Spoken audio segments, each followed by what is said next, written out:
Yeah, so for me, looking back onto like how poker was back in the mid 2000s to late 2000s to the way the game is now, man, you know, it's one of those things that if I would have listened to my inner voice or listened to the people that I was surrounding myself with, where they always kept saying, you know, Brad, take some time to enjoy your life, take some money and invest it, maybe do something where you can get a residual outside of poker. But for me, you know, I've been playing poker every day now for, I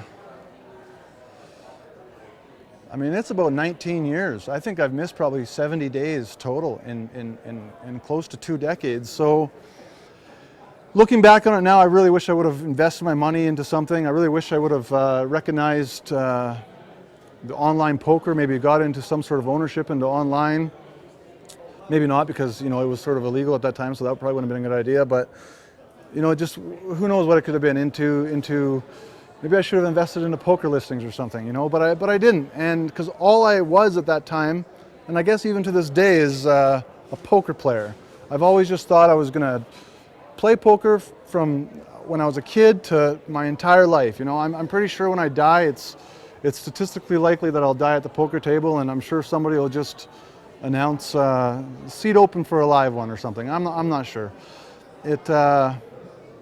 It really was a time of like sort of like the wild, wild west, with the online stuff being like so crazy and no regulation, to playing in the cash games at the Bellagio of 2,000, 4,000 limit to 300, 600 no limit.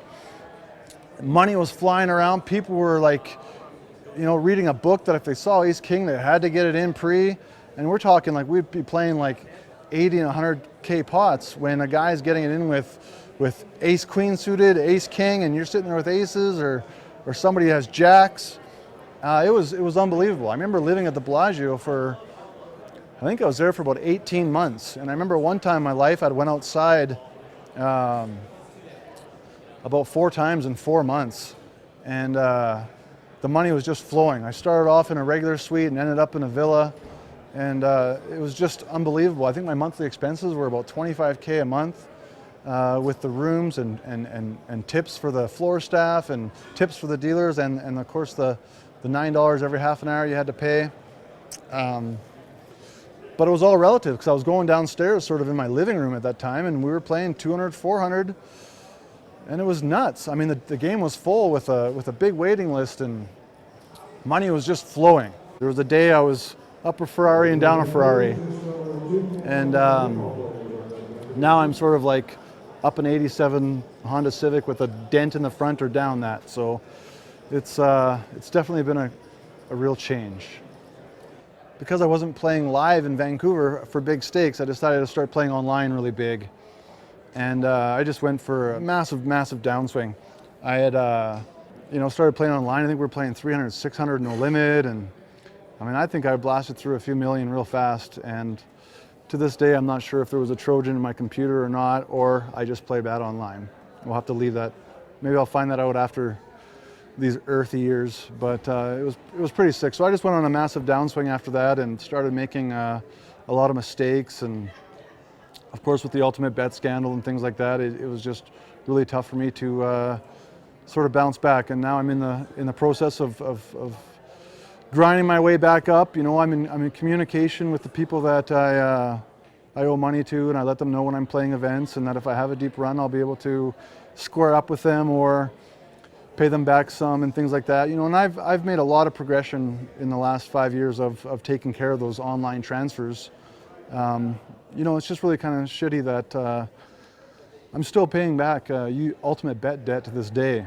You know, because the people that had loaned me money on UltimateBet, they didn't have anything to do with the scandal. So, you know, the people that had loaned me money, I mean, I can't say to them, hey guys, I got cheated out of this money, why do I have to pay you? When the reality is hey, they loaned me the money and that transaction had nothing to do with them. So, you know, of course, the right thing to do is to honor that debt and make sure I continually pay back. So I've been doing that when I can. So just some of the things that I've learned along the way in life lessons and poker lessons is that I've really learned to appreciate the dollar. I've really had an understanding of how integrity is really all you have.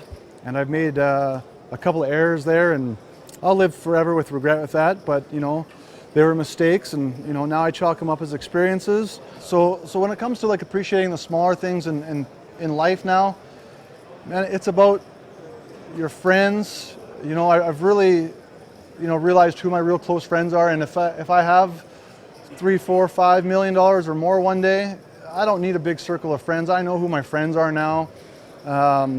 That's one lesson that I've learned along the way: who my real friends were and who wasn't. So anyhow, it's you know, family, friends like that, and you know, I mean, I'm really lucky. You know, I was adopted at birth, and you know, I met my biological mom.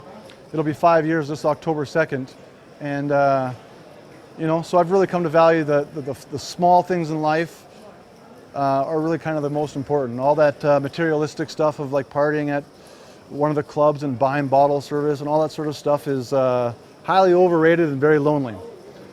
However, I'm off to get back into the main event, day 1C. So thanks for your time. Have a great day.